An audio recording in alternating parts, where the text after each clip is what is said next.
আপু কাইন্ডলি শুরু করুন। আসসালামু আলাইকুম। বিএনপির রিসার্চ সেল বিএনআরসি আয়োজিত আজকের ভার্চুয়াল টক শোতে আপনাদের সবাইকে স্বাগত জানাচ্ছি। আমি ফাহিমা নাসরিন মুন্নি, বিএনপির আন্তর্জাতিক বিষয়ক সহ সম্পাদক এবং সুপ্রিম কোর্টে আছি আইনজীবী হিসেবে। আজকের বিষয় স্বাভাবিকভাবেই কোভিড ব্যবস্থাপনা ও করণীয়। আমাদের এই বিষয়ে আলোচনার জন্য আজকে উপস্থিত আছেন অতিথি ডাক্তার হারুন আল রশিদ, সভাপতি ড্যাব, এবং সাথে আছেন ডক্টর তৌফিক জোয়ারদার, জনস্বাস্থ্য ও স্বাস্থ্য ব্যবস্থা বিশেষজ্ঞ।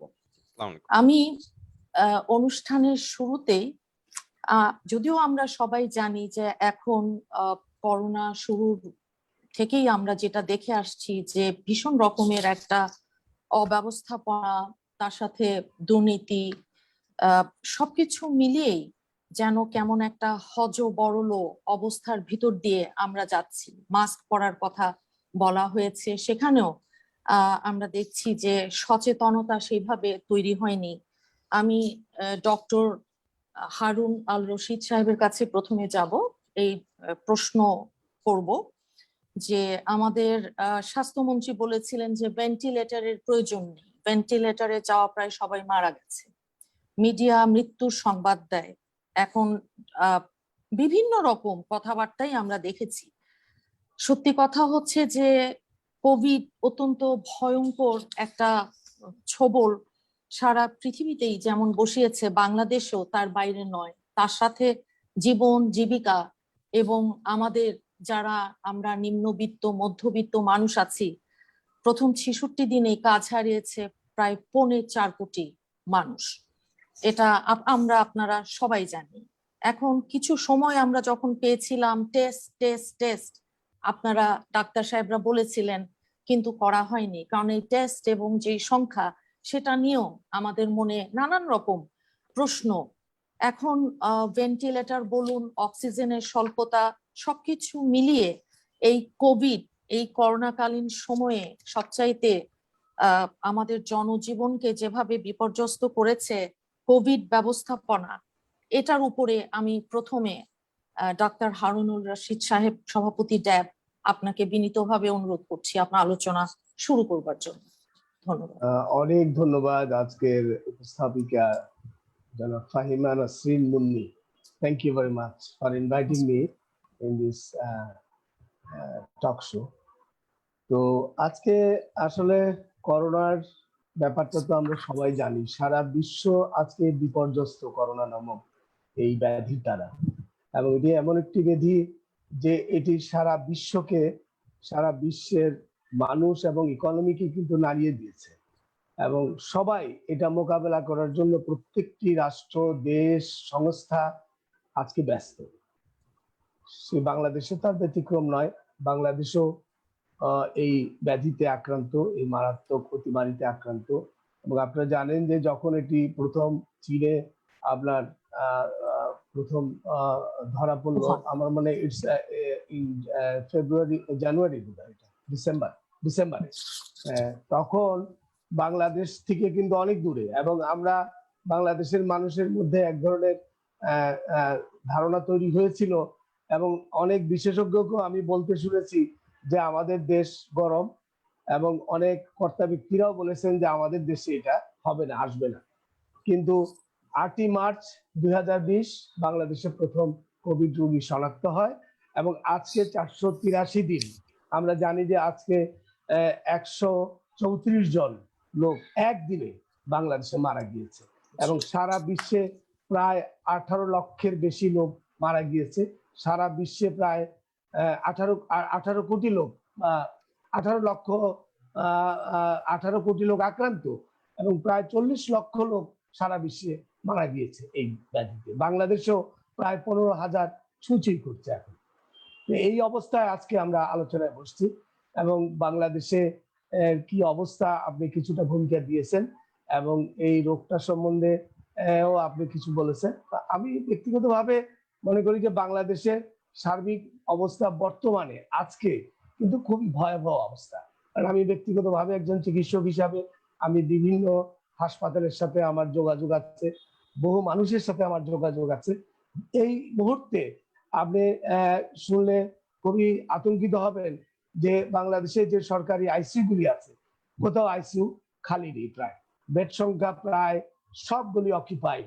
আপনার করোনা কোভিড ডেডিকেটেড যে হাসপাতালগুলি আছে আমাদের এখানে, ম্যাক্সিমাম গুলি প্রায় অকিউপাইড 80%, 90%। এবং যেসব জেলাগুলিতে আক্রান্তের হার বেশি, সেগুলিতে একেবারেই শূন্য বেডের অবস্থায় আছে। এবং অক্সিজেন স্বল্পতার কারণে আপনারা দেখেছেন যে সাতক্ষীরা, চুয়াডাঙ্গা বিভিন্ন জায়গায় অক্সিজেনের অভাবে, শুধুমাত্র অক্সিজেনের অভাবে, আই রিপিট ইট, আপনার লোকজন, রোগী মারা যাচ্ছে। এই অবস্থায় আমরা কিন্তু বর্তমানে আছি। এবং আমরা জানি যে আমাদের দেশে রোগটি একদম ছিল না। এই রোগটি কিন্তু আমাদের দেশে আমদানিকৃত, অথবা অন্য দেশ থেকে, ভিন্ন দেশ থেকে কিন্তু আমাদের দেশে ঢুকেছে। এবং আমরা যারা এর দায়িত্বে ছিলাম, সরকারে ছিলাম, কর্তা ব্যক্তি ছিলাম, আমাদের, আপনি বলেছেন যেটা, আমি আপনার সাথে সম্পূর্ণ একমত, যে আমাদের অতিরিক্ত কথাবার্তা এবং অব্যবস্থাপনার কারণেই কিন্তু আজকে আমরা বর্তমানে এই অবস্থায় পরিণত হয়েছি। কারণ এই রোগটি, এটি ভাইরাস জনিত রোগ, এবং এটা খুবই সহজ সাইন্টিফিক বৈজ্ঞানিক একটা কিন্তু ভিত্তি আছে এই রোগকে কন্ট্রোল করার জন্য, যে আমরা প্রথমেই এই রোগটাকে দেশে ঢুকতে দিব না। 1 নম্বর কথা, যে will not allow this disease to enter into our country. কারণ এই ডিজিজটা আমাদের দেশে ছিল না। সেটা কি, যে আমরা বাইরে থেকে যখন লোকজন আসবে, যারা এই রোগটা নিয়ে আসবে, তাদেরকে আমরা ডিটেক্ট করব, আইসোলেশন করব। আমরা, আপনি জানেন যে সেই জায়গায় আমরা চরম ব্যর্থতার পরিচয় দিয়েছি। আমরা আইসোলেশন করতে পারি নাই, ডিটেকশন করতে পারি নাই। এয়ারপোর্টে 3টা স্ক্যানিং মেশিন ছিল, আপনি জানেন 3টা স্ক্যানিং এর মেশিন 2টা নষ্ট ছিল। লোকজন ভিতরে ঢুকেছে, এবং আপনার লোকজন, আই এম সরি, আমি ফোনটা একটু বন্ধ করে দিই, এটা আগেই করা উচিত ছিল। আমি আপনাকে সেই সাথে তাহলে আরেকটু প্রশ্ন করি যে, হ্যাঁ, আপনি যা বলছেন সেটা তো আমাদের একটা বাস্তব চিত্র আপনি তুলে ধরছেন। আমরা তো এটাও দেখেছি যে বিভিন্ন দেশে ইতিমধ্যেই আপনার এই করোনার যে আহ, প্রতিরোধ প্রতিরোধ সেটাতে অত্যন্ত ভালো ভাবে তারা এটাকে রোধ করতে পেরেছে। যেমন আপনি উন্নত বিশ্বে, আপনি মার্কিন যুক্তরাষ্ট্রেই যদি দেখেন যে লক্ষ লক্ষ মানুষ মারা গেছে, কিন্তু এখন এটাকে তারা কমিয়ে এমন পর্যায়ে নিয়ে এসছে যে বিভিন্ন স্টেটে মাস্ক ছাড়াই তারা হার্ড ইমিউনিটির কথা বলছে এবং চলাফেরা করছে, new York, new jersey, Massachusetts, বিভিন্ন স্টেটে। এখন তারা তো ভ্যাকসিন দিচ্ছে 70% প্রায় জনসংখ্যার এক একটা স্টেটে। তো আপনি কি আমাদেরকে একটু জানাবেন যে আমাদের দেশের জনসংখ্যার কত শতাংশ এই পর্যন্ত ভ্যাকসিনের আওতায় এসছে, এবং ভ্যাকসিনের যে জটিলতা আমরা দেখছি যে ভারতের উপর অধিক নির্ভরশীলতা, পরবর্তীতে চায়না কিংবা রাশিয়া কোথা থেকে ভ্যাকসিন আনবে এবং ভ্যাকসিন দিবে, এবং কত শতাংশ মানুষ আমরা পেয়েছি, ভবিষ্যতে পেতে পারি? এটা এটা আমি আসতাম, যাই হোক, তো আমি আপনার এই প্রশ্নের উত্তরে যাব। তার আগে আমি একটু সংক্ষিপ্ত আকারে বলে দিই, কারণ আলোচনার সময় তো সীমিত। যার জন্য আমি প্রথমে যেটা বলছিলাম, যে আমরা প্রথমে প্রাথমিক যে ব্যর্থতা, আমরা we could not identify hour people who entered with the disease. আমরা সেই জায়গায় ব্যর্থতার পরিচয় দিয়েছি। আমরা তাদেরকে কোয়ারেন্টাইনে নিতে পারি নাই। আপনারা দেখেছেন যে হোটেল ব্যবস্থাপনা করতে পারি নাই। দেশে, সারা দেশে এই রোগটা কিন্তু ধীরে ধীরে, ইটালি থেকে যে 6 লক্ষ লোক আসলো, তারা সারা দেশে এই রোগটা ছড়িয়ে দিল, এবং আমরা সেই জায়গায় চরমভাবে ব্যর্থ হলাম। তার পরবর্তীতে আপনারা জানেন যে লকডাউন, অথবা আপনার এই যে আমাদের ছুটি সংক্রান্ত, অথবা যে আপনার টেস্ট করার ব্যাপারে যে আমাদের যে চরম ব্যর্থতা আপনারা পর্যায়ক্রমে দেখেছেন, এবং যার কারণে রোগটি আজকে কিন্তু সারা দেশে ভয়াবহ আকারে আপনার ছড়িয়ে গিয়েছে, এবং এর ফলে যে কি অবস্থা হবে সামনে, সেটা কিন্তু কল্পনা করা যায় না। আপনার প্রশ্নের জবাবে আমি বলবো যে বাংলাদেশে বর্তমানে ভ্যাকসিনের ক্ষেত্রে আমরা চরমভাবে ব্যর্থ হয়েছি। We dependent on a single company, এবং এই একটি কোম্পানিকে সুবিধা দিতে গিয়ে আমরা একটি দেশের একটি কোম্পানির উপরে আমরা নির্ভরশীল হয়ে পড়েছিলাম। আমরা ভ্যাকসিন ফার্মাসিউটিক্যালকে আমরা এখানে প্রাধান্য দিতে গিয়ে, তাদেরকে লাভ দিতে গিয়ে আমরা চুক্তিটা করেছি। এবং এইখানে সব জায়গায় G2G চুক্তি হয়, সেটাকে বাদ দিয়ে আমরা অস্বচ্ছ একটা চুক্তির মাধ্যমে ভারতের সাথে চুক্তি করলাম। এবং ফাইনালি আমরা দেখলাম যে আমরা কিন্তু ভ্যাকসিন পাইনি তাদের কাছ থেকে। আমরা টাকা দিয়ে দিয়েছি, কিন্তু আমরা ভ্যাকসিন পাইনি। এবং এই অবস্থায় বাংলাদেশে বর্তমানে 3.1% people are vaccinated, which is very negligible amount। কারণ বাংলাদেশে 18 কোটি জনগণ, তার থেকে 3.1% মানে 56 লাখ থেকে 60 লাখ লোক ভ্যাকসিনেটেড হয়েছে এখন পর্যন্ত, যেটা দিয়ে হার্ড ইমিউনিটি তো দূরের কথা, this will create another problem. কারণ এই ভাইরাস যখন আপনার অল্প অল্প মানুষের শরীরে আমরা ভ্যাকসিন দিই, তখন it gets A chance of mutation. এই ভাইরাসটা কিন্তু মিউটেশন হয়ে যাবে, তখন আপনার হয়তো ভ্যাকসিন দিলে পরেও আর আপনি যে কাঙ্ক্ষিত যে আপনার যে ইমিউনিটি পাওয়ার কথা, সেটা কিন্তু আপনি নাও পেতে পারেন। যার কারণে এই যে ভ্যাকসিনের দীর্ঘসূত্রিতা, ভ্যাকসিন প্রাপ্তিতে জটিলতা এবং আমাদের সরকারি নীতিহীনতার কারণে, ব্যর্থতার কারণে আজকে কিন্তু আমরা জাতি হিসাবে ভীষণভাবে আমরা বিপদের সম্মুখীন হয়েছি বলে আমি মনে করছি। ধন্যবাদ আপনাকে। আমি এই পর্যায়ে আমাদের সাথে আরেকজন অতিথি ডক্টর তৌফিক জোয়ারদার, জনস্বাস্থ্য ও স্বাস্থ্য ব্যবস্থা বিশেষজ্ঞ যিনি আছেন, ওনার কাছে যেতে চাচ্ছি। উনি, আমরা সবাই জানি যে গতকাল কোভিডে আমাদের দেশে একদিনে 132 জনের মৃত্যু এবং শনাক্তের হার বাড়ছে শতকরা 28 হারে, এটা আমরা জানতে পেরেছি।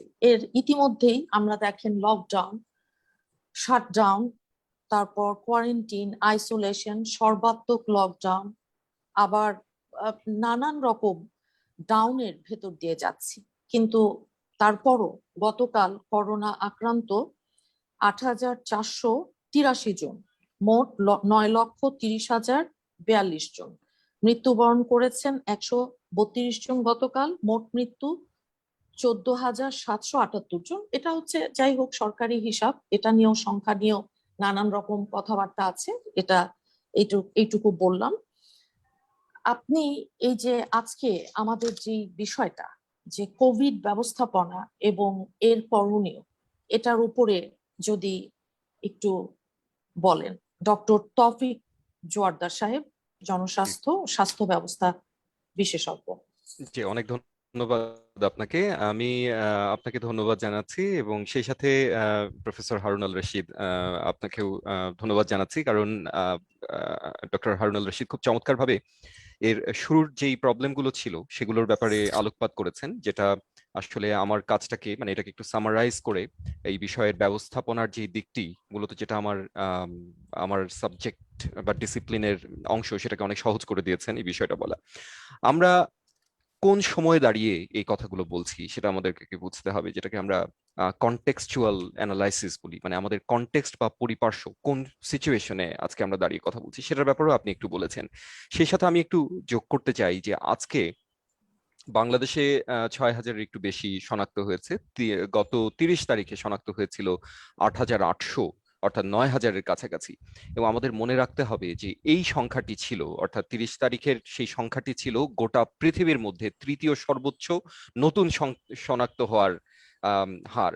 আমরা যখন কথা বলি, আমরা বলার চেষ্টা করি যে বাংলাদেশকে করোনা আসলে খুব একটা আঘাত করেনি, এ ধরনের একটি রোজি পিকচার আমরা দেওয়ার চেষ্টা করি। কিন্তু আমরা, এবং সেটা করতে গিয়ে আমরা সাধারণত যেই সব রাষ্ট্রগুলো আমাদের থেকে ব্যবস্থাপনায় পিছিয়ে আছে যে কোনো কারণেই, সেই রাষ্ট্রগুলোকে আমরা উদাহরণ হিসেবে উপস্থাপন করে বলার চেষ্টা করি যে তাদের থেকে আমরা ভালো আছি। কিন্তু সেরকম করতে করতেও আমাদের অবস্থানটি এমন একটি জায়গায় এসে ঠেকেছে যে আমাদের এখন তুলনা করার জন্য দুটোর বেশি দেশ আর আসলে বাকি নেই। তার মানে আমাদের অবস্থাটা এখন এতটাই কোণঠাসা হয়েছে, কিন্তু সেই এই স্ট্যাটিস্টিক্সটি কিন্তু এখনো পর্যন্ত কোথাও আমি উচ্চারিত হতে শুনিনি। অর্থাৎ আমরা যে বিশ্বের মধ্যে তৃতীয় সর্বোচ্চ শনাক্ত করেছি, সেই কথাটা আমরা শুনিনি। এবং সেই শনাক্তটা আমরা করেছি কতগুলো টেস্টের বিনিময়ে। প্রতি মিলিয়ন টেস্টের হিসাবে গোটা পৃথিবীর মধ্যে অন্যতম সর্বনিম্ন টেস্ট হয় বাংলাদেশে, এবং গোটা দক্ষিণ এশিয়ার মধ্যে আমাদের সাথে তুলনীয় দেশ একটাই আছে, সেটা হচ্ছে আফগানিস্তান। দেখেন আমরা কোথায় নেমে গিয়েছি, যে আমাদের এখন তুলনা করতে হচ্ছে যুদ্ধ বিধ্বস্ত আফগানিস্তানের সাথে তুলনা করে বলতে হচ্ছে যে আমরা আফগানিস্তানের থেকে ভালো আছি। টেস্টের বিবেচনায়, তার মানে এত অল্প এমনকি মিয়ানমারে বাংলাদেশের টেস্টের পরিমাণ হচ্ছে প্রতি মিলিয়নে 40,000, যেখানে মিয়ানমারের মতো একটি দেশ, যেই দেশে আপনার সেনা শাসিত সরকার এবং গৃহযুদ্ধ পরিস্থিতি বিরাজ করছে, সেখানেও 50,000 পার মিলিয়ন টেস্ট হচ্ছে। আর ভুটান নেপাল এদের কথা আমরা ছেড়েই দিচ্ছি, ইন্ডিয়া পাকিস্তান এদের কথা আমরা ছেড়েই দিচ্ছি। আমাদের আরেকটা গৌরবের জায়গা ছিল ভ্যাকসিন, যেটা নিয়েও আপনি প্রশ্ন করেছেন, কিন্তু যে ভ্যাকসিনের দিক থেকেও কিন্তু আমরা বলার চেষ্টা করেছি যে আমরা ভ্যাকসিন হিরো, আমরা এত ভালো করছি, অথচ বাংলাদেশের এক ডোজ টিকার হিসেবে প্রায় 3.5% গোটা, যেখানে আমাদের হার্ড ইমিউনিটি অ্যাচিভ করতে হলে 70 থেকে 80% মানুষের ভ্যাকসিনেশন করা লাগে, সেখানে আমাদের এতদিনে সেই ফেব্রুয়ারি মাস থেকে কিন্তু টিকা কার্যক্রম চলছে, জানুয়ারির শেষ দিক থেকে। এখন মানে ম্যাস ভ্যাকসিনেশন ফেব্রুয়ারি থেকে শুরু হয়েছে। এখন পর্যন্ত মাত্র 3.5% মানুষকে আমরা টিকা দিয়েছি, এবং 2 ডোজ টিকা সম্পন্ন করেছে মাত্র 2.5%, 2.6% মানুষ। তো এরকম একটা ব্যাকগ্রাউন্ডে আপনার দাঁড়িয়ে আমি আপনার প্রশ্নের উত্তরটা দেওয়ার চেষ্টা করছি যে আমাদের ম্যানেজমেন্টের সমস্যাগুলো কোথায় ছিল। যদি সেটার দিকে আমি তাকাই, একদম শুরুর দিকে ছিল সমন্বয়, মানে একদম পুরোটা সময় জুড়েই ছিল দারুণভাবে সমন্বয়হীনতা ছিল। আমাদের যে স্ক্রিনিং এর সমস্যার কথা প্রফেসর হারুনুল রশিদ বলেছেন, যে আমাদের স্ক্রিনিং, অর্থাৎ আপনি যদি ভেতরে ঢুকতে না দেন এটা, তাহলে তো ঢুকতে পারে না। আমরা তুলনা দিই ভারতের সাথে, আমরা তুলনা দিই ইউরোপের সাথে, যে তারা কত খারাপ করেছে, কিন্তু আমাদের এই জিনিসটা ভুললে চলবে না যে বাংলাদেশ কিন্তু আসলে গ্লোবাল কানেক্টিভিটির দিক থেকে ইউরোপের মতো নয়। আমাদের ইউরোপ যেমন পুরো বর্ডার খোলা, চারিদিক থেকে মানুষ আসে, বাংলাদেশে তো তা নয়। বাংলাদেশে মোটামুটি আন্তর্জাতিক বিমানবন্দর আছে ঢাকা এবং চট্টগ্রাম, এবং চট্টগ্রামও ইনফ্যাক্ট না, চট্টগ্রামেও বিমানগুলো আসলে ঢাকা হয়েই যায়। কাজেই আপনি যদি শুধু ঢাকা বিমানবন্দরটাকে কন্ট্রোল করতে পারতেন অনেস্টলি সিনসিয়ারলি, আজকে সেই এই পরিস্থিতি হতো না। তারপরে দেখেন শুরুর দিকে আমরা করলাম কি, যে হোম কোয়ারেন্টাইন, এই কথা এরকম একটা নির্দেশনা যদি আজকে অন্য কোন একটা দেশের মানুষ দিত বোঝা যেত, কিন্তু বাংলাদেশের নীতি নির্ধারকরা তো বাংলাদেশের সংস্কৃতি সম্পর্কে মানে জানেন না তা তো নয়। বাংলাদেশের সংস্কৃতিতে home quarantine is equal to know quarantine. কারণ বাংলাদেশের কালচারটা কি, যে যখন একজন মানুষ বাইরের থেকে আসে সবাই একসাথে বসে আড্ডা দেয়, দীর্ঘদিন পরে শ্রমিকরা বা অন্যান্য পেশাজীবীরা না, যারা এখানে কি বাংলাদেশে আসে, সচেতনতার অভাব আপনি মিন আমি করছেন আমি যে? হ্যাঁ, আমি একদমই সচেতনতার অভাবের কথা বলি না, এই কারণে যে সারা পৃথিবীর মানুষই কম বেশি স্বাস্থ্যের বিষয়ে কিছু না কিছু অসচেতন, তারা সুযোগের ব্যবহার, সদ্ব্যবহার বা ব্যবহার বা অপব্যবহার যেটাই বলেন না কেন ব্যবহার করার চেষ্টা করে। আমরা মায়ামি বিচেও দেখেছি যে মানুষ সেই কোভিড-19 যেখানে আমেরিকায় সর্বোচ্চ মৃত্যু হচ্ছে, সেখানে মায়ামি বিচে মানুষ নেচে গিয়ে ভিড় বেড়াচ্ছে। জমাচ্ছে। কাজে আপনি ভিড় জমাচ্ছে, কাজেই মানুষের উপরে দোষ চাপানো আমি কখনোই এটাকে সাপোর্ট করি না। বরং আমার প্রশ্ন করতে হবে যে মানুষের কাছে বার্তাটি পৌঁছে দেওয়ার দায়িত্ব কার ছিল, তারা সেই দায়িত্বটি পালন করতে পেরেছে কিনা। এক্স্যাক্টলি তাই। এই জন্য বিশ্বের ডাব্লিউএইচওর একটা গাইডলাইন আছে, এটাকে বলে RCC guideline, risk communication and community engagement guideline. 2020 সালের জানুয়ারি মাসের 10 তারিখে এই আরসিসি গাইডলাইনটা, অর্থাৎ বাংলাদেশে প্রথম কোভিড-19 শনাক্ত হয়েছে মার্চের 8 তারিখে, তারও প্রায় 2 মাস আগে এই গাইডলাইনটি বের হয়েছে। অথচ আমাদের দেশে সেই গাইডলাইনের খসড়া কবে হয়েছে জানেন? না, কবে এই হচ্ছে? বছর, এই বছর জুন মাসের 19 তারিখে, অর্থাৎ 1.5 বছর পরে আমরা সেই যেই গাইডলাইনটা ডব্লিউএইচও দিয়েছে, মানে গ্লোবাল গাইডলাইন, সেটাকে জাস্ট বাংলাদেশের জন্য, আমাদের কিন্তু নতুন করে করতে হচ্ছে না, জাস্ট ডব্লিউএইচওর গাইডলাইনটাকে বাংলাদেশের প্রেক্ষাপটে কন্টেক্সচুয়ালাইজ করার যেই কাজটা ছিল, অর্থাৎ মানুষকে আমি কি ভাষায় কথা বলবো, কি বার্তা দিব, তার যে একটা গাইডলাইন বা তার একটা স্ট্র্যাটেজি, সেটা তো সেই স্ট্র্যাটেজি, এটা কিন্তু আপনার বাস্তবায়নও না, স্ট্র্যাটেজির খসড়া তৈরি করতে আমাদের লেগে গিয়েছে 1.5 বছরেরও বেশি সময়, এবং এটা এখন মিনিস্ট্রি অফ হেলথে আছে। তাহলে এই ধরনের একটা পরিস্থিতিতে আমি জনগণের মানে উপর আমি দোষটা চাপাই কিভাবে? জনগণ আমার কথা তখনই শুনবে যখন আমি জনগণের কখনোই ভাষায় কথা বলবো, আমি একদমই যখন না। জনগণের আস্থা অর্জন করতে পারবো। না, আমি আপনি জনগণের দেখেন তাহলে, জি, এই যে লকডাউন, এই যে সরকার বিভিন্ন রকম বলছেন না, লকডাউন, শাটডাউন, সীমিত লকডাউন, কঠোর লকডাউন, সর্বাত্মক লকডাউন, তো এই ডাউন গুলো এই যে বলছেন, এগুলো মানুষের মধ্যে সেভাবে সত্যিকার অর্থে কার্যকর হচ্ছে না। এটার দায় দায়িত্ব তো অবশ্যই সরকার, সরকারকে তাই না? অবশ্যই নিতে হবে। কারণ জি। আপনার লকডাউন বলেন আর যাই বলেন, এটার হুম। দুটো জিনিস, মানুষ কেন আগে আপনাকে চিন্তা করতে হবে যে মানুষ কেন লকডাউন দিলে না লকডাউন না, মানে না। তাহলে খাওয়া পড়ার দেখেন, আপনি তো এক্স্যাক্টলি, জানেন, আপনি এক্স্যাক্টলি, একটু হ্যাঁ। আগে অন্যান্য দেশের, উন্নত দেশের যে কথা বললেন, কানাডা বলুন, আমেরিকা বলুন, সেসব দেশে তো হাজার হাজার ডলার বাসায় বসে তারা পাচ্ছে। Right. বিভিন্ন সোশ্যাল ওয়েলফেয়ার কান্ট্রি বলুন, নিউজিল্যান্ড, অস্ট্রেলিয়া, কিন্তু আমাদের দেশে তো সেটা হচ্ছে না। এটাই হচ্ছে আমার মনে হয় সবচাইতে, জি, আমি দিন টোটালি আমাদের এগ্রি দিন করি। আনে দিন খায় 1.5 থেকে 2 কোটি মানুষ, যাদেরকে আমরা দিন মজুর বলি। এখন তাদেরকে আপনি লকডাউন বললে বাসায় বসিয়ে দেবেন, আর ওই কাজ নেই, তাদের এক একজনের উপর ডিপেন্ডেন্ট পরিবারের সদস্য আছে 3 থেকে 5 জন থেকে 6 জন, তাহলে কয় কোটিতে গিয়ে তারা দাঁড়ালো? তো সেই অবস্থায় কোনো খাওয়া পড়ার ব্যবস্থা না, কিচ্ছু না, শুধু লকডাউন বলে বাসায় সবকিছু বন্ধ করে দিলে এটা আসলে কতটুকু যৌক্তিক? একদমই ঠিক, আপনার কথার সাথে আমি সম্পূর্ণভাবে একমত। মানুষ লকডাউন মানে না, এক নম্বর কারণ হতে পারে যে সে অপারগ। এবং কেন সে অপারগ, যেটা আপনি খুব স্পষ্টভাবেই বলেছেন, যে মানুষ যেই মানুষটি, যেই শ্রমজীবী মানুষটি একদিন বাসার বাইরে না গেলে, তাদের তো ব্যাংক ব্যালেন্স নেই, তারা দিন আনে দিন খায় এবং তার উপর তার পরিবার নির্ভরশীল, তাকে জি তার জীবিকার তাগিদে, জীবন বাঁচানোর তাগিদে তাকে রাস্তায় বের হয়ে আসতে হয়। আমরা জি পদ্মা সেতু বানাচ্ছি, আমরা বড় বড় ইনফ্রাস্ট্রাকচারাল প্রজেক্ট করছি, হুম অথচ রাষ্ট্রের টাকা, রাষ্ট্র কেন, রাষ্ট্র তো মানুষের জন্য রাষ্ট্র। এই বড় বড় কংক্রিটের দালান কোঠা তো আসলে রাষ্ট্র নয়, রাষ্ট্র না, হচ্ছে মানুষ। মোটেই নয়, সেই মোটেই মানুষের নয়। জন্য যদি রাষ্ট্রের সম্পদ যদি কাজে লাগানো না যায়, তাহলে এই সম্পদ কিসের জন্য? হুম, আর সেটা যদি আমরা করতে না পারি, আমরা কখনোই দুর্ভাগ্যজনক। আসলে লকডাউন আমরা আসলে আমি কোনোদিনও আবার বাস্তবায়ন আপনার করতে কাছে পারবো না। ফিরবো। জি জি জি, আমি ধন্যবাদ জানাচ্ছি আপনাকে এই পর্যায়ে। আবার আমি ফিরবো আপনার কাছে।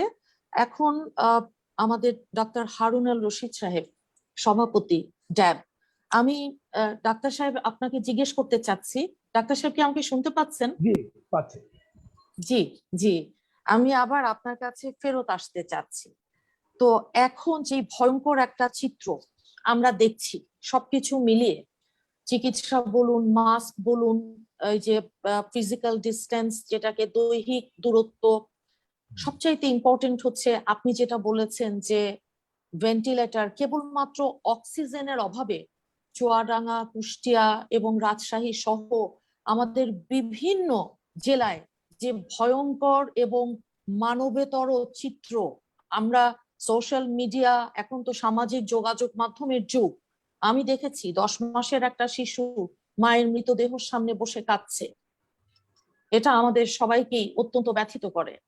এখন আমরা এখান থেকে, এখন এই অবস্থায় কোভিডটাকে ঠিক কিভাবে আপনারা মনে করছেন যে চ্যালেঞ্জটা মোকাবেলা করব সমন্বিতভাবে আমরা 18 কোটি মানুষের এই দেশ?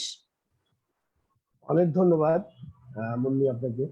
একটু আগে তৌফিক তো অনেক সুন্দর করে আমাদের যে এপিডেমিওলজিক্যাল রিজনস এন্ড রিজনিং, এটা খুব সুন্দর করে বলেছে। ধন্যবাদ তৌফিককে। তো আপনি যেটা বলেছেন, এটা আহ, বাংলাদেশের প্রেক্ষাপটে আসলে একটা ভয়াবহ পরিস্থিতিতে আমরা বিরাজ করছি। কিন্তু আপনি কিছুদিন আগের কথা যদি দেখেন, যখন করোনাটা একটু স্থিমিত ছিল, করোনার সংক্রমণ হার 8-এর নিচে নেমে আসছিল, আমি বিভিন্ন খবরে, পত্রিকায় আমি আমাদের কর্তা ব্যক্তিদের কথা শুনেছি, আমাদের আইসিইউর দরকার নেই, আপনি যেটা বলেছেন, আমাদের ভেন্টিলেটর দরকার নাই, দরকার নেই। হ্যাঁ আমাদের সব আইসিইউ খালি, হ্যাঁ আমাদের আইসিইউ বেড শূন্য, আমাদের করোনা বেডগুলি শূন্য, এবং এক ধরনের আত্মতৃপ্তি এবং এক ধরনের আপনার আত্মতুষ্টিতে কিন্তু ভুগছিলেন।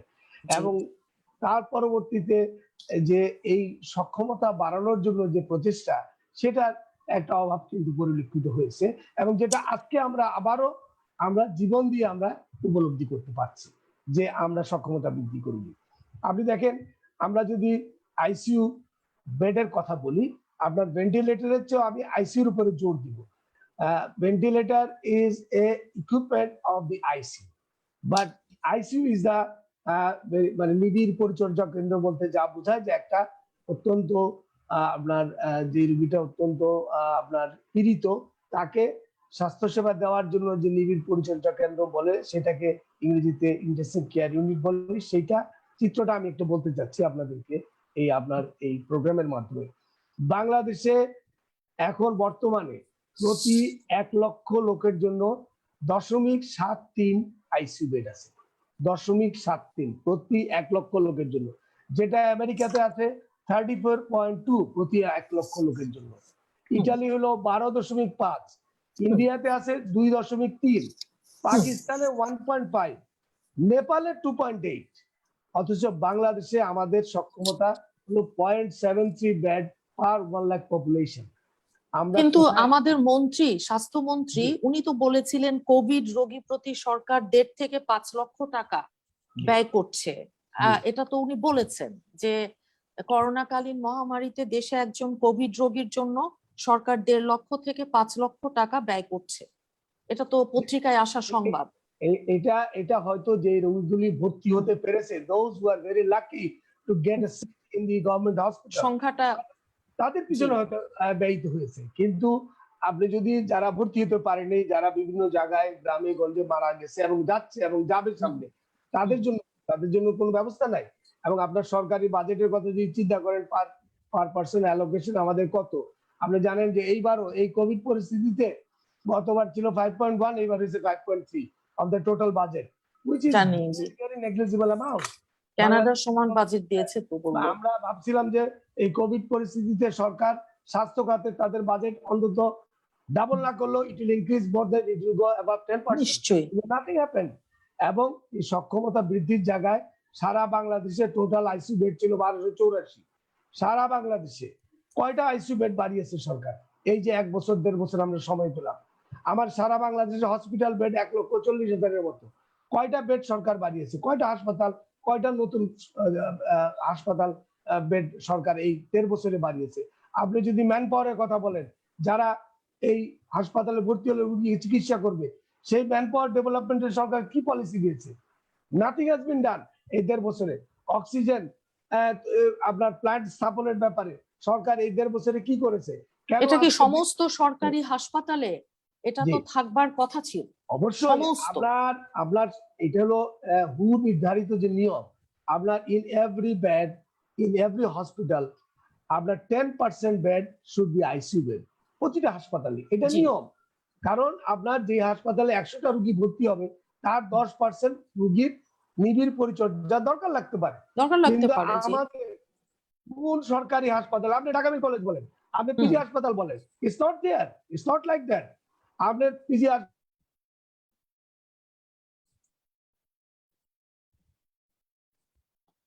আমি শুনতে পাচ্ছি না ডাক্তার সাহেব, আপনাকে আমি শুনতে পাচ্ছি না। ওনার ইন্টারনেটে হয়তো কোনো ইন্টারনেটে সমস্যা। বোধহয় একটু সমস্যা হচ্ছে। ও হ্যাঁ, এখন আমি এখন আপনাকে শোনা হ্যাঁ যাচ্ছে। হ্যাঁ, এখন এখন পাওয়া এখন যাচ্ছে। এখন জি, বোধহয় হ্যাঁ, আপনি আবার এখন শোনা যাচ্ছে। রিকানেক্ট হয়েছেন। আচ্ছা, ডাক্তার সাহেব, আপনাকে আমি কয়েক সেকেন্ড হারিয়ে ফেলেছিলাম, আচ্ছা, শুনতে sorry. পাচ্ছিলাম না। এই Sorry, টেকনোলজির যা জি, হয় আর জি। কি। আপনি না, কাইন্ডলি যদি জি। রিপিট করেন, তার আগে আমি আমি বলি যে বলছিলাম যে আহ, ঢাকা মেডিকেলে জি 10% বেড তো আইসিইউ থাকার কথা ছিল। তাহলে জি ঢাকা মেডিকেল কলেজে 1400 বেডের একটা হাসপাতাল, সেখানে জি মিনিমাম অন্তত 140 বেডের আইসিইউ থাকা উচিত ছিল। জি কয়টা আইসিইউ আছে? কয়টা আইসিইউ বেড আছে? পিজি হাসপাতালে আপনার প্রায় 1000 বেডের হাসপাতাল, কয়টা আইসিইউ বেড আছে? নাই। এবং আমরা এগুলি তৈরি করি নাই। এবং এটা শুধু এই সরকার না, আগের সরকার পরম্পরায় আমি বলবো। তবে এখন এই কোভিড পরিস্থিতিতে আমাদের উচিত ছিল এই ব্যাপারে তড়িৎ ব্যবস্থাপনা নেওয়া, যাতে মানুষের জীবন যেখানে বিপন্ন, সেখানে অল ফান্ডস, অল আমাদের যত সক্ষমতা আছে সব এদিকে ঢেলে সাজানো। সেই জায়গায় কিন্তু আমরা চরমভাবে ব্যর্থ হয়েছি। এবং আমি বলবো যে এই এই এই সামনের দিনগুলিতে যদি কোভিড আপনার যেভাবে রোগীর আক্রান্তের সংখ্যা বাড়ছে এবং আমরা যেভাবে ব্যবস্থাপনা করছি, এটাতে সামনে আরো ভয়াবহ অবস্থা হতে পারে। এবং we may see the Delhi atmosphere মানে সিনারিও, এবং আমরা দিল্লির মতো সিনারিও এখানে দেখতে পারি। আল্লাহ না করুক। জি, আপনাকে ধন্যবাদ। আমি আবার এখন একটু ডক্টর তৌফিক জোয়ারদার, জনস্বাস্থ্য স্বাস্থ্য ব্যবস্থা বিশেষজ্ঞ, ওনার কাছে থেকে একটু শুনে আসি। আপনি এর আগে আপনার আলোচনাটা যে জায়গায় শেষ করেছিলেন, ডক্টর তৌফিক জোয়ারদার সাহেব, কি শুনতে পাচ্ছেন জি, আমাকে?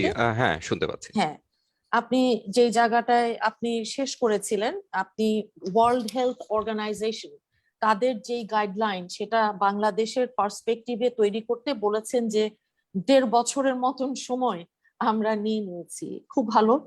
তো এখন এই অবস্থায় এই যে একটা ভয়ঙ্কর চিত্র, আপনি জানেন সারা বাংলাদেশের বিভিন্ন জেলায় একটা যেই ম্যাপ আমরা দেখেছি যে রেড জোন, অরেঞ্জ জোন এগুলো তৈরি করেছে।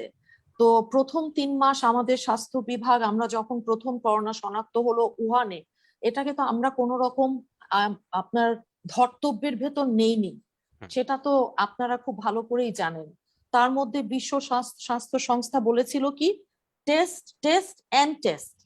আমরা সেটার থেকেও যোজন যোজন দূরে আছি।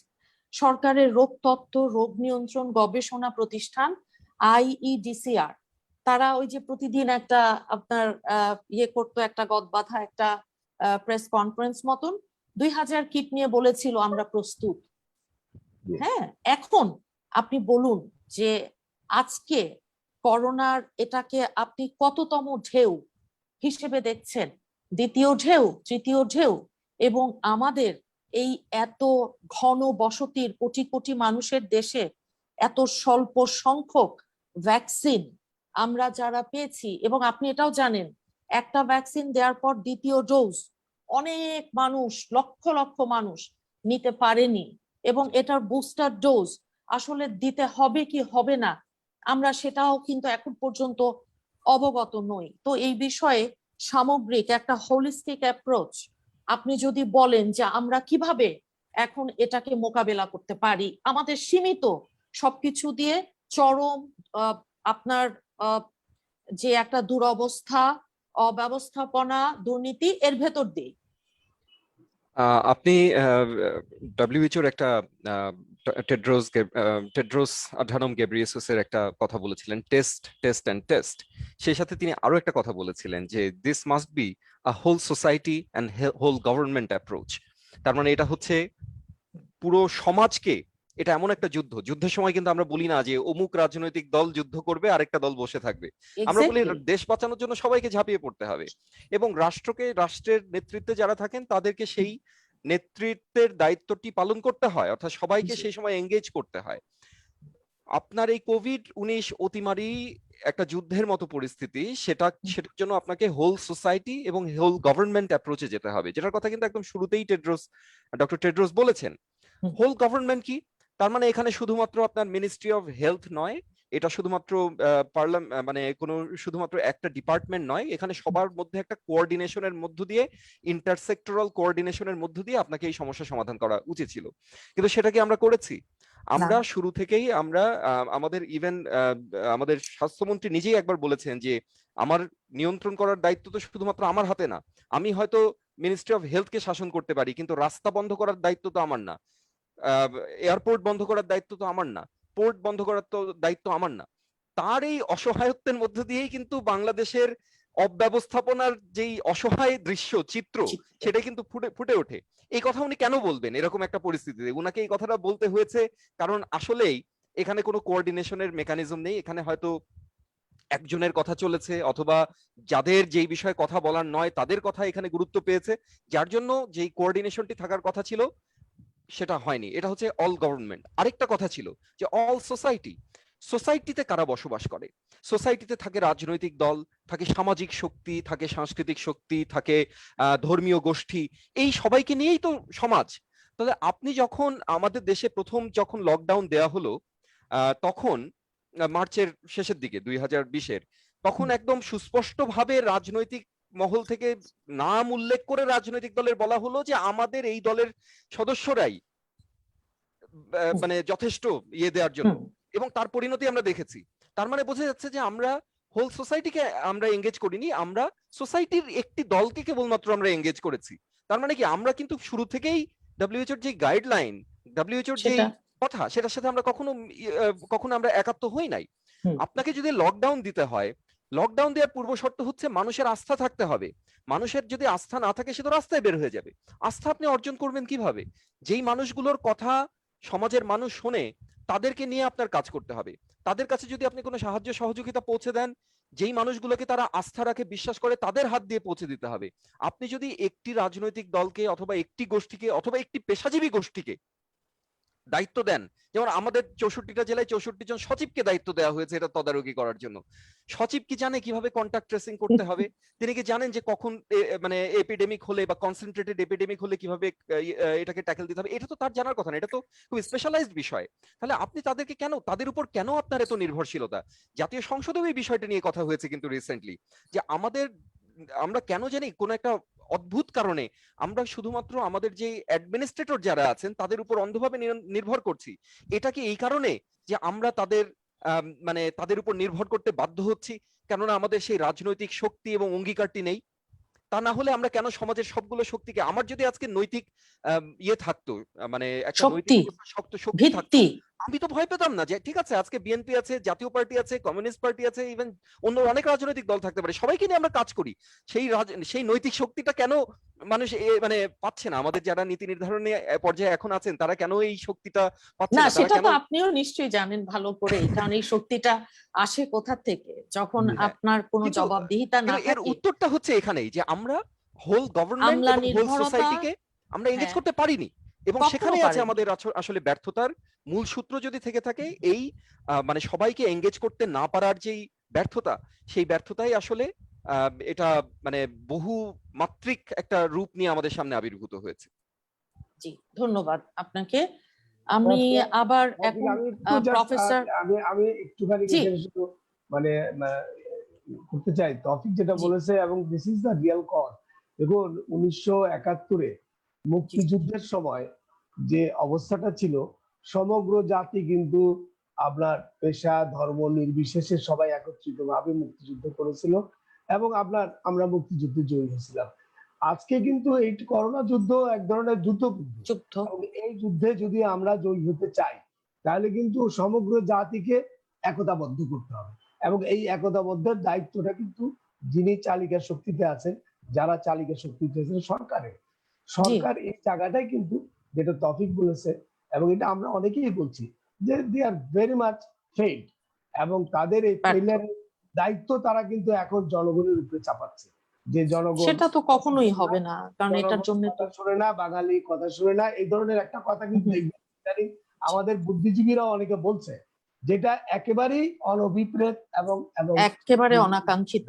অনাকাঙ্ক্ষিত। টোটালি। আচ্ছা, আমি ডাক্তার সাহেব আপনাকে জিজ্ঞেস করি যে আমাদের এখন কয়টা ল্যাবে এই করোনার পরীক্ষা, মনে করেন 50টার উপরে হয়তো বা ল্যাব আছে না সারা দেশে হচ্ছে। তো সময় তো পেয়েছিল 64টা জেলায় 64টা ল্যাব, যেখানে ল্যাবরেটরি গুলোতে করোনা টেস্ট, করোনা পরীক্ষা, টেস্টের যে ঝুঁকি, এসএমএস, এটা সেটা, এগুলো যে কঠিন, এটা সাধারণ মানুষের কাছে আপনার অ্যাক্সেস যেমন ভ্যাকসিনের বেলাতেও অ্যাক্সেসের জায়গাটায় আমার মনে হয় সাধারণ মানুষ অত্যন্ত আপনার নিরাশ এবং মানে কি বলবো, আশাহত হয়েছে। কারণ এই যে এখানে আপনার এসএমএস করে করে এগুলো সবার কাছে সবসময় আমাদের সম্ভব না। অত্যন্ত প্রান্তিক, আমরা যারা জনগোষ্ঠী কোটি কোটি মানুষ, আর করোনার কারণে তো আপনি জানেন আরো কোটি কোটি মানুষ, আমরা দরিদ্র, হতদরিদ্র, নিম্নবিত্ত, আরো দরিদ্র, মধ্যবিত্ত, নিম্নবিত্ত হয়েছি। তো দেশের বিশ্ববিদ্যালয় যেগুলো ছিল সেখানেও তো পরীক্ষার মেশিন, এই যে বিভিন্ন রকম আপনাদের পরীক্ষা নিরীক্ষা মেশিন ছিল, সেগুলো তো কাজে লাগানো হয়নি। কিংবা এই যে এই রকম একটা ক্রান্তি যে কাল আপনারা প্রত্যেকেই বলছেন, সেখানে এই যে এক একটা মেশিন আরটিপিসিআর এগুলো নাকি 3 গুণ বেশি দামে আপনার কেনা হয়েছে। আবার 2020 সালে এসে 2009 সাল মানে ব্যাকডেটেড পুরনো মেশিন কিনেছে। তো এই ধরনের কাজকর্ম যখন হচ্ছে, এবং আপনি জানেন স্বাস্থ্য মন্ত্রণালয়, স্বাস্থ্য অধিদপ্তরের দুর্নীতির যে মহা বড় ফর্দ, স্বাস্থ্য এবং চিকিৎসা যদিও আমাদের মৌলিক অধিকার, তারপরও এখন আপনি বলুন যে আমাদের কতজন রোগীর জন্য একজন চিকিৎসক আছে বাংলাদেশে, এবং আপনাদের মধ্যে অনেকেই যারা ফ্রন্ট লাইনার, আপনারা ডাক্তার, আমিও কিন্তু ডাক্তারের স্ত্রী, আমি জানি যে আপনারা অনেকেই মৃত্যুবরণ করেছেন, জীবন দিয়ে যুদ্ধ করছেন।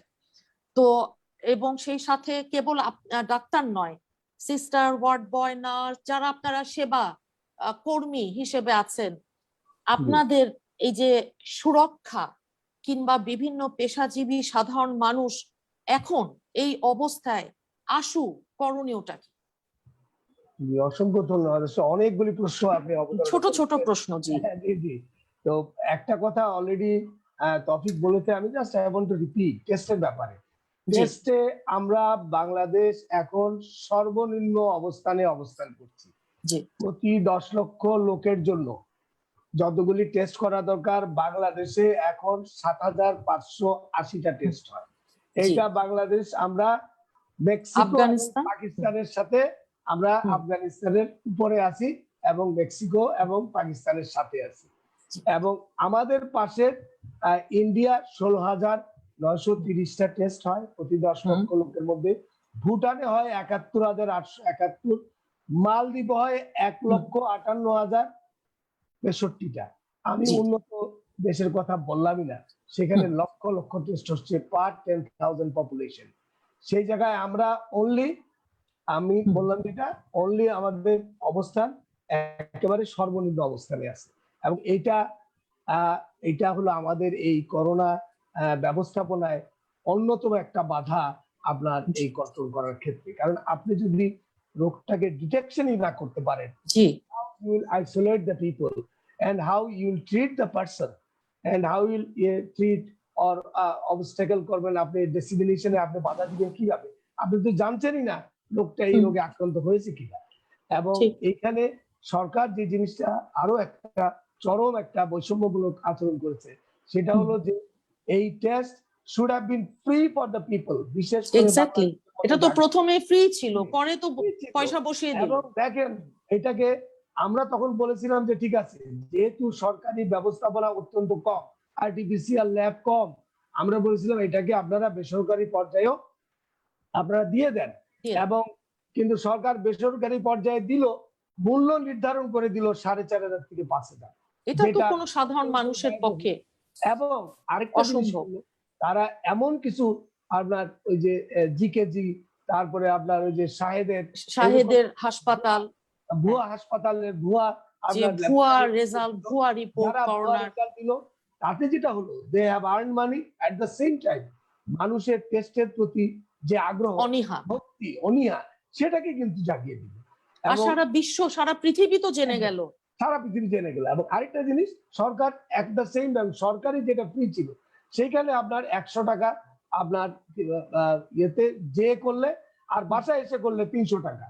তার মানে কি, সরকার মানুষকে আপনার এই টেস্ট করানোর ব্যাপারে এক ধরনের আপনার অনীহা যেন মানুষের মধ্যে জন্ম নেয়, সেটা চেষ্টা করলো, এবং তার ফলেই কিন্তু মনে আজকে হয়েছে তাই, জি, বাংলাদেশে এই অবস্থায় এই সৃষ্টি। অবস্থায় এসে দাঁড়িয়েছে। এবং আপনার কথা যেটা আমি বলছিলাম, আপনি যেটা বলেছেন যে অবশ্যই প্রতিটি জেলায় আমাদের আর্টিফিশিয়াল ল্যাব স্থাপন করা উচিত ছিল। যদি না পারা যায়, আমরা বলেছিলাম there are lot of other methods, সস্তা মেথড, অ্যান্টিজেন টেস্ট করো, অ্যান্টিবডি টেস্ট করো, আর আমাদের কি বলে জিন এক্সপার্ট মেশিন আছে, সেগুলিকে ব্যবহার করো। there are lot of ways to diagnose the disease, কিন্তু আমরা সেদিকে যাইনি। না, এখন আমরা আমরা যাইনি। এতদিন পরে কিছু কিছু জায়গায় আপনি জানেন বোধহয়, যেটা অ্যান্টিজেন টেস্ট হচ্ছে, কিন্তু এটা at the end of the show. আমরা কেন এটা প্রথমে করলাম না? আমরা তো প্রথমেই করতে পারতাম। করতে পারতাম। পলিসি মেকিং এ আমাদের এই যে দুর্বলতার কারণে আজকে রোগটি কিন্তু এই এই অবস্থা। অবস্থায় এসে দাঁড়িয়েছি আমরা। এবং আচ্ছা, আপনি আমি আরেকটা কথা যেটা জি। বলেছেন যে হুম। আমাদের ডক্টরস পপুলেশন যে রেশিও, আমাদের সরকারি ডাক্তার বা পপুলেশনের রেশিও হুম, যদি বলি, প্রতি 6,580 জন লোকের জন্য একজন সরকারি, একজন না, প্রতি 6,580 লোক, নির্ধারিত 6,580 জনের লোক, জন্য একজন একজন সরকারি ডাক্তার। সরকারি ডাক্তার। এবং এই সরকারি ডাক্তারগুলিও আপনি যদি একটু যাচাই বাছাই করেন, তাহলে যেটা পাবেন চিত্রটা, they are all situated in the urban areas, শহর এক্স্যাক্টলি, অঞ্চলে। আপনি যদি তারা তো গ্রামাঞ্চলে যান, শহরমুখী। তাহলে 10,000 লোকের জন্য একজন সরকারি ডাক্তার পাবেন না আপনি। পাবো না। এটা কি একদমই দুর্ভাগ্য আমাদের। আমাদের কি দুর্ভাগ্য। অথচ হুম। নির্ধারিত যে আমাদের যে স্ট্যান্ডার্ড আছে, সেগুলো প্রতি 1,000 লোকের জন্য অন্তত একজন ডাক্তার থাকতে হবে। আর আমরা সেটা তো যদি আমাদের এখন মনে হচ্ছে অনেক দূর, যদি আমরা অনেক টোটাল দূর। আমরা যদি সমস্ত সরকারি বেসরকারি ডাক্তারের হিসাব করি, বাংলাদেশে এখন ধরতে পারেন যে 2,000 লোকের জন্য একজন ডাক্তার, এরকম অবস্থানে জি, আমরা আছি। আর জি। নার্সের কথা বলি যদি, সেটা আমরা সর্বনিম্ন পর্যায়ে আছি সাউথ এশিয়াতে। আমাদের চেয়ে নেপাল ভালো, আমাদের চেয়ে ভুটান ভালো, আমাদের চেয়ে পাকিস্তান ভালো, ইন্ডিয়া ভালো, আর উন্নত বিশ্বের কথা আমি বাদই দিলাম। না, আমি বলছি যে আমাদের তো বহু ডাক্তার নার্স ইতিমধ্যে মৃত্যুবরণ করেছে কোভিড আক্রান্ত অনেক হয়ে। অনেক বহু অনেক। বহু এটাও আমরা তাদের এবং এটা for your kind information, this is also due to the lack of policy making of the policy makers. আমরা প্রথমেই বলেছিলাম যে আমাদের ডাক্তার সীমিত, এইটার ইউজটা করতে হবে আপনার পরিকল্পিত use of the G, man power. কিন্তু নিশ্চয়ই। সেটা আমরা করি নাই। এবং আপনারা জানেন যে প্রথম দিকে আপনার কেন ডাক্তাররা প্রাইভেট চেম্বার করে না, কেন হুম, ডাক্তাররা সব বুড়ো বুড়ো ডাক্তার, বয়স্ক ডাক্তাররা কেন কোভিডে ডিউটি করে না, হুম, আপনার তার জন্য একেবারে সর্বোচ্চ পর্যায় থেকে আপনার ডাক্তারদের অসম্মানজনক মন্তব্য এবং বিভিন্ন ধরনের আপনার ভয় দেখেছি। করা হুম, হয়েছে। এবং জি। তার ফলশ্রুতিতে কিন্তু প্রচুর ডাক্তার, আপনার আমাদের চিকিৎসক, প্রায় 200 চিকিৎসক যারা আপনার অত্যন্ত অভিজ্ঞ চিকিৎসক ছিল, তারা মারা গেছে। মারা গেছেন। আমরা সমস্ত ফ্রন্টলাইনার, আমাদের ডাক্তার, চিকিৎসক সহ যারা যারা এই করোনা ভাইরাসের মধ্যে ইন্তেকাল করেছেন তাদের রুহের মাগফিরাত কামনা করি এবং আল্লাহর কাছে দোয়া করবো যেন আল্লাহ তাদেরকে বেহেশত নসিব করেন, কারণ এটা তো মহামারীতে মৃত্যুবরণ করেছেন। এখন আমি আমাদের সময়ের শেষের দিকে চলে এসেছি। আর একবার ডক্টর তৌফিক জোয়ার্দ্দার সাহেবের কাছ থেকে একটু শুনে আসি। ডক্টর জোয়ার্দ্দার সাহেব কি শুনতে পাচ্ছেন? হ্যাঁ, শুনতে পাচ্ছি, জি বলুন। জি। আমি আপনাকে আসলে ওই রিপিটেশন মনে হবে, পুনরাবৃত্তি, যে এখন দেখেন যেই অব্যবস্থাপনা আপনাদের দুজনের বক্তব্যে, সমন্বয়হীনতা, দুর্নীতির বিষয়টা আলোচনায় না আসলেও এটা অনেক বড় একটা বিষয় যে স্বাস্থ্য এবং চিকিৎসার, সেটা আমরা সোশ্যাল মিডিয়া বলুন কিংবা গণমাধ্যমের বদৌলতে করোনার পরে এটা আরো অনেক বেশি সামনে চলে এসেছে। এখন করোনা নেগেটিভ পজিটিভ পরীক্ষায় মানে মনে হচ্ছে আহ, বাংলাদেশের মানুষ আর আটকে নেই, কারণ বাংলাদেশের মানুষ তো এখন মারা যাচ্ছে প্রতিনিয়ত, একটা অসম্ভব বড় সংখ্যা, যেটা আগে আমরা দেখিনি এই গত যখন থেকে শুরু হয়েছে আজ পর্যন্ত।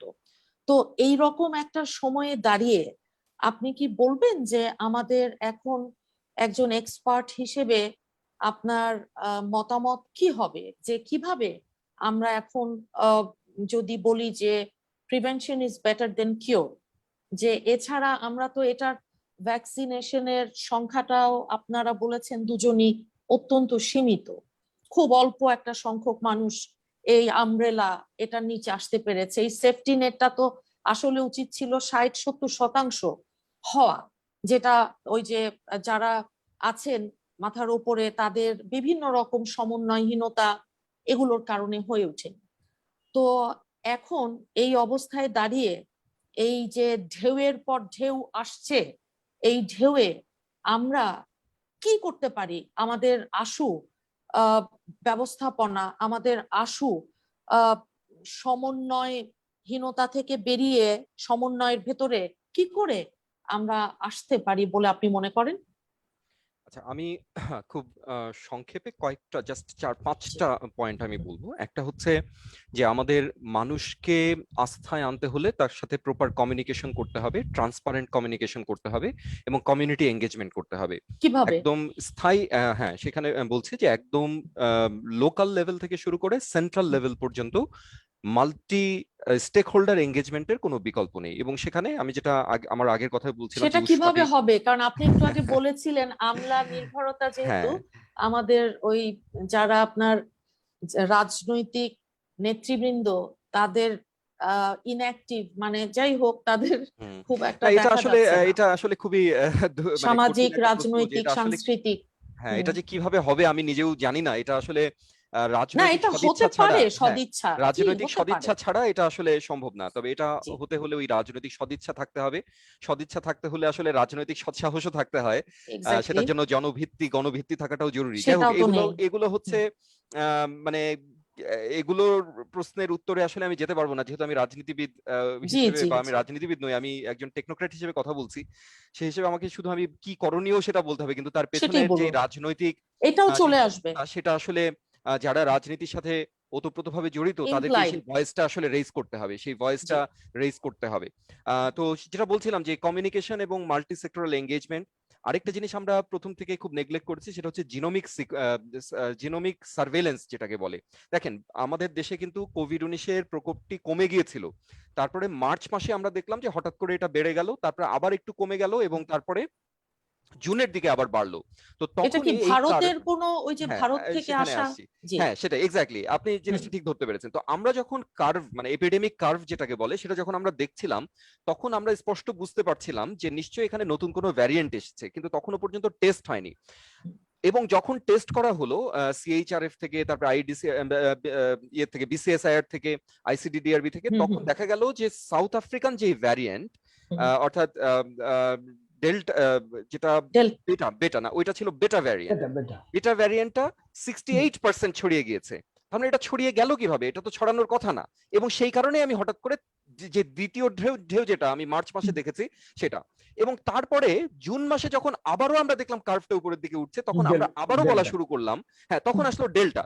কিন্তু সেটা কেন আসবে? আমার কথা হচ্ছে যে একই ভুল আমরা বারবার করছি, আমরা বারবার বাইরের থেকে নতুন হুম, ভ্যারিয়েন্ট আসার সুযোগ করে দিচ্ছি, বিধায় আমাদের এই ভ্যারিয়েন্ট আসছে। আসছে। কিন্তু আমরা যদি এইটাকে আগেই শনাক্ত করতে পারতাম, অর্থাৎ আমরা হুম, যদি হুম, জিনোমিক সিকোয়েন্স এবং জিনোমিক সার্ভেলেন্সটা করতে পারতাম, তাহলে হুম, আপনি দেখেন এপ্রিলের 5 তারিখ থেকে কিন্তু আমরা এই যে নানা রকম আমরা বলছি যে লকডাউন, শাটডাউন ইত্যাদি বলছি, কিন্তু আমাদের লকডাউন কিন্তু সেই এপ্রিলের 5 তারিখ থেকে পর্যন্ত চলছে। আপনি মানে হুম, মাইন্ডেড, হুম, আমার লকডাউন কিন্তু সেই এপ্রিলের 5 তারিখ থেকে চলছে। তো চলছে। সেই সময় সারা দেশকে লকডাউন দেওয়ার তো আসলে দরকার ছিল না, বরং হুম, জিনোমিক সার্ভেলেন্স করে যেই সব এলাকায় আমার নতুন ভ্যারিয়েন্টই ছড়াচ্ছিল, সেই ডিস্ট্রিক্ট গুলোকে বা সেই এলাকাগুলোকে যদি আমি এই কর্ডন করে রাখতে পারতাম, কর্ডন চুয়াডাঙ্গা, স্যানিটাইজ বলে, রাজশাহী হ্যাঁ, সহ চুয়াডাঙ্গা, রাজশাহী, হ্যাঁ, যেই কুষ্টিয়া, এলাকাগুলো থেকে যে ঢুকছে, হ্যাঁ, সেই জায়গাগুলো, যশোর, যেগুলো আমরা যশোর, জানি কিন্তু হুম, হট হট পয়েন্ট কোনগুলো সেগুলো আমরা জানি, একেবারে।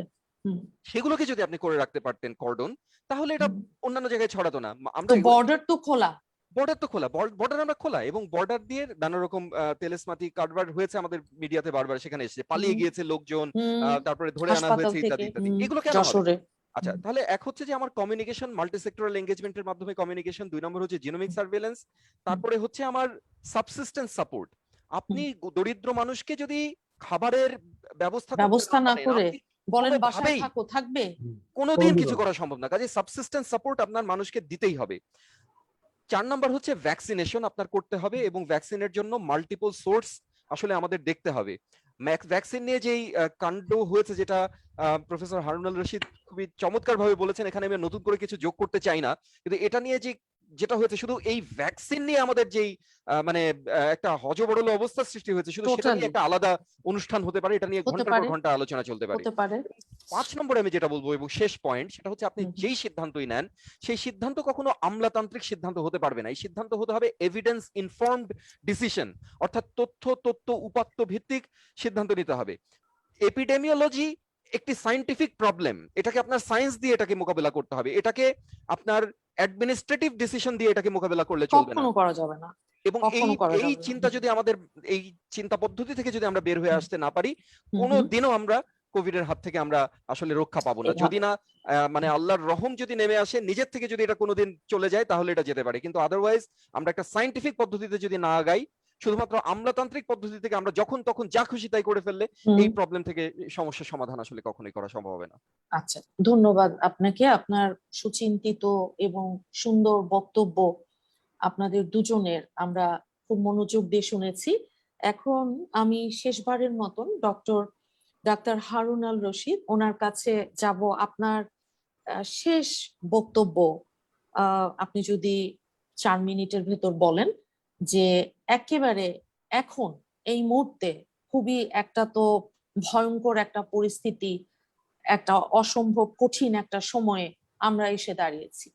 এই সময়ে ডাক্তার হারুনুর রশিদ সাহেব, আপনি যদি বলেন যে আসলে আমাদেরকে এখন আশু একেবারে ইমিডিয়েট কি করণীয়।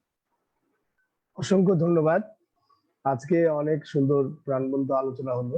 আমি ধন্যবাদ জানাচ্ছি তৌফিককে, এবং আপনার মুন্নি, আপনি সঞ্চালনা খুবই সুন্দর হয়েছে, আমার কাছে খুবই ভালো লেগেছে। জীবনের তো প্রথম যদিও। তাই I do not know, তাই, কিন্তু জি, রিয়েলি খুব ভালো হয়েছে। তো ধন্যবাদ। আসলে কোভিড এর যে অবস্থা এই মুহূর্তে, যদি মানে একান্ত করণীয় যদি বলেন, অনেক কিছু জি, করার আছে, কিন্তু সর্বপ্রথম যেটা আমরা প্রথমে বলি, আমরা বিজ্ঞানসম্মত ভাবে এটা সমাধান করতে হবে। বিজ্ঞানের বাইরে গিয়ে আপনি যদি জি, আনসাইন্টিফিক ওয়েতে বক্তৃতা বিবৃতি দিয়ে, হুম, আমলাতন্ত্র দিয়ে এই সমস্যার সমাধান করা যাবে না। হুম, বিজ্ঞান কি বলে সেটা হলো ইম্পর্টেন্ট। হবে না। সায়েন্স বলে আর্লি ডিটেকশন। আমার আর্লি ডিটেকশনের জন্য হুম, কি টেস্ট, আমার টেস্টের হুম, সহজলভ্যতা, মানুষকে উদ্বুদ্ধ করা, সহজ হুম, প্রাপ্যতা নিশ্চিত করতে হবে, যাতে মানুষ জ্বর হলো সাথে সাথে টেস্ট করায়, টেস্ট হুম, করানোর পরে যদি কোভিড হয় তাহলে সে হুম, আইসোলেশনে যাবে। সে আর নিজেই অক্সিজেন isolation-এ যাবে। স্বল্পতাটা কিভাবে আপনাকে কমাবেন? আপনাকে অক্সিজেন আপনাকে একটা কথা বলি, এখন কিন্তু মানুষ জানে ইফ ইজ ইনফেক্টেড ও নিজেই কিন্তু আইসোলেশনে চলে যায়। ও এক্স্যাক্টলি। বাসার অন্য লোকদের বলে তুমি আমার কাছে এসো না, কিন্তু মানুষ টেস্ট করাতে যায় না। কারণ কি, টেস্ট করাতে গেলে একটা হয়রানি, দেখা যায় যে লম্বা লাইন কোভিড, আপনার নন কোভিড, আপনার জি, করোনা আছে, যে সব কোনো অসুখ নিয়ে গেলে করোনার টেস্টের সার্টিফিকেট দেন। হ্যাঁ, জি, এই সব মিলে কারণে এই যে সহজ প্রাপ্যতা নিশ্চিত করতে হবে হুম। এবং আইসোলেশন।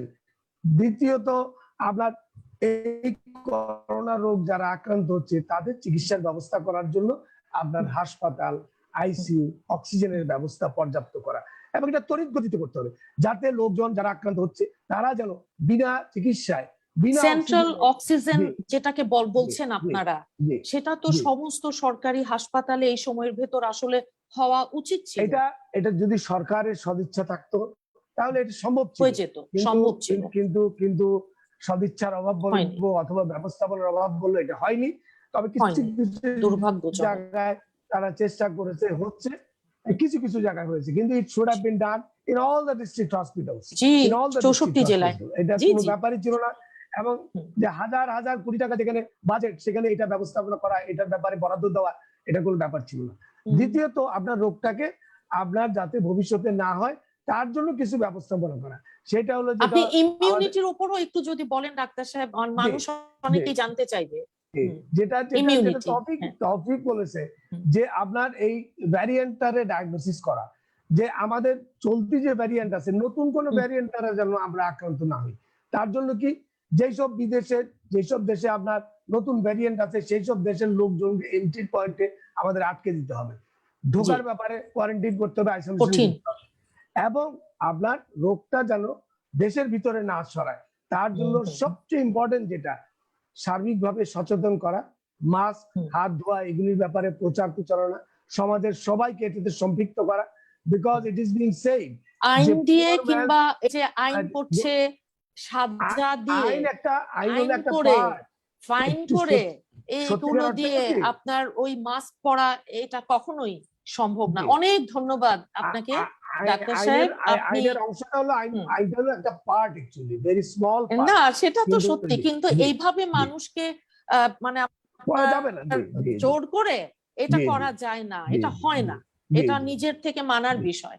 আমি একদমই অনুষ্ঠানের শেষ পর্যায়ে আমি যেটা বলবো যে ভ্যাকসিন তো অবশ্যই, ভ্যাকসিনের জন্য আপনার চেষ্টা করতে হবে যাতে সহজপ্রাপ্য হয়, সবাই এই ভ্যাকসিন। অনেক ধন্যবাদ, অনেক ধন্যবাদ আপনাকে ডাক্তার সাহেব। এবার আমি শেষ বক্তা আমাদের এবং আজকের অনুষ্ঠানের একদমই শেষে আমরা ডক্টর তৌফিক জোয়ার্দ্দার সাহেব, উনি যদি ওনার শেষ 3 মিনিট ওনার বক্তব্য দেন, আমরা অনুষ্ঠান শেষ করব।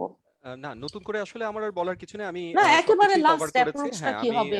আমি এটাই আমি বলতে চাচ্ছি যে আমাদের রাজনৈতিক সদিচ্ছা এবং সবাইকে নিয়ে কাজ করার মানে একটা মানসিকতা যদি না থাকে তাহলে এই সমস্যার সমাধান করা যাবে না, এবং it must be a scientific solution. এবং আমাদের যে টেকনিক্যাল অ্যাডভাইজারি কমিটি আছে সেখানে মানে ওনারা অত্যন্ত নমস্য এবং শ্রদ্ধেয় ব্যক্তি, আমি আসলে ওনাদের সম্পর্কে সরাসরি কিছু বলতে চাই না, কিন্তু আপনি দেখেন ওখানে কিন্তু আমাদের পাবলিক হেলথ প্রফেশনাল খুব কম আছে, মাত্র 3 জন। ওখানে 17 জনের কমিটির মধ্যে মাত্র 3 জন আছেন যাদের পাবলিক হেলথ ব্যাকগ্রাউন্ড আছে। সেখানে কিন্তু পাবলিক হেলথের মানুষদেরই কিন্তু এটা সমস্যা, কারণ তারা পড়াশোনাই করেন হচ্ছে একটা মহামারীকে কিভাবে নিয়ন্ত্রণ রাখতে হয়, সেটা কিন্তু তাদেরই পঠন পাঠনের বিষয়, তাদেরকে সেখানে রাখতে হবে আরো বেশি পরিমাণে। মাত্র 3 জন আছেন যারা ক্যারিয়ার এপিডেমিওলজিস্ট আর কি।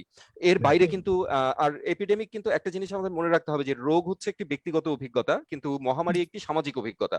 একটা সামাজিক অভিজ্ঞতাকে আপনার সমাজ বিজ্ঞান সেখানে থাকতে হবে, সেখানে অর্থনীতিবিদের প্রয়োজন আছে, মেডিকেল অ্যানথ্রোপোলজিস্ট থাকার দরকার আছে, কমিউনিকেশন এক্সপার্টের থাকার দরকার আছে, সবার থাকার দরকার আছে, এবং অবশ্যই সেখানে যারা রেলেভেন্ট যারা ফিজিশিয়ান আছেন তাদের দরকার আছে। কিন্তু ওখানে আপনি দেখেন গাইনোকোলজিস্ট আছেন, ইএনটি স্পেশালিস্ট আছেন, মানে অনেকেই আছেন, আগে আমি কারো নাম নিতে চাই না, মানে মানে নিওনেটোলজিস্ট আছেন, অনেকে আছেন। এখন হয়তো তাদের প্রয়োজন আছে, কতটুকু প্রয়োজন আছে জানি না, কিন্তু তাদের থেকেও বেশি প্রয়োজন ছিল হচ্ছে আরো অন্যান্য মানুষ আর কি, যারা প্রাসঙ্গিক হতো যারা। হ্যাঁ, তারপরে আপনার ল্যাবরেটরি সায়েন্টিস্টদের প্রয়োজন আছে। তো এইটা আমরা কেন মানে এরকম নন ট্রান্সপারেন্ট ওয়েতে আমরা অনুধাবন করতে পারি না, এটা আমি বুঝি না, এবং এভাবে আসলে এটা সমাধান করা যাবে। আর দলীয়করণ, সব জায়গায় দলীয়করণ করে তো এই রকম একটা অবস্থায় এসে পৌঁছেছি আমরা যে এই করোনা অতিমারি এই রকম একটা সময়ও আমরা দেখছি কেবল আপনার এই অব্যবস্থাপনা, এই দুর্নীতি, সমন্বয়হীনতার যেই বেড়াজাল।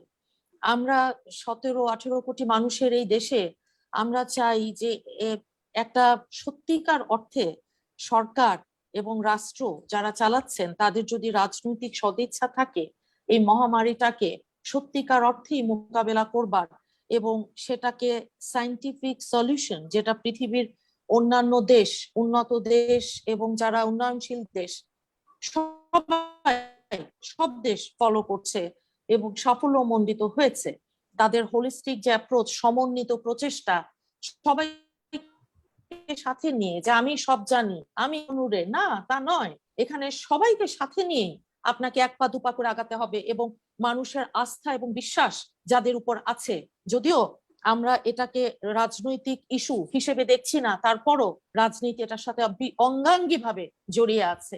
কেবলমাত্র আপনি বিরাজনীতিকরণ করবেন বিরোধী দল কিংবা ভিন্ন মত হলেই সব দোষ নন্দ ঘোষ, তাহলে হবে না। এখানে সবাইকে নিয়ে, প্রত্যেককে নিয়ে, প্রত্যেকটি রাজনৈতিক দলকে নিয়ে, আস্থায় নিয়ে, সমস্ত পেশার যারা প্রাসঙ্গিক তাদেরকে নিয়ে, ডাক্তার থেকে শুরু করে যারা মারা গেছেন, আমরা গভীর শ্রদ্ধার সাথে এই ফ্রন্টলাইনার যোদ্ধা তাদেরকে আমরা স্মরণ করি, কৃতজ্ঞতা জানাই এবং আশা করব সরকার সঠিক পথে চলবেন এবং সবাইকে নিয়ে বাংলাদেশের মানুষকে এই ভয়ঙ্কর একটা অবস্থা থেকে অন্তত প্রিভেন্টিভ যে মেজার্স গুলো আছে, প্রতিরোধমূলক ব্যবস্থা, সেই জায়গাটায় কার্যকরী ভূমিকা রাখবেন। আপনাদের সবাইকে ধন্যবাদ।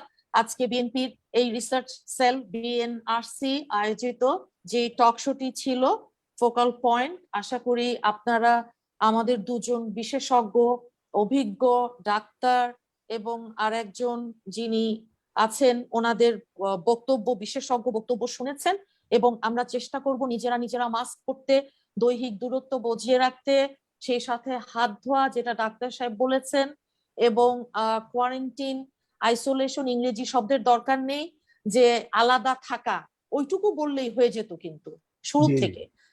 আমরা আশা করব যে আমাদের এই সামনের দিনগুলো আল্লাহর রহমতে আমাদের একটু ভালো সময় আসুক, এই মহামারীকে আমরা যেন সঠিকভাবে মোকাবেলা করতে সক্ষম হই। আপনাদের সবাইকে অসংখ্য ধন্যবাদ। আসসালামু আলাইকুম।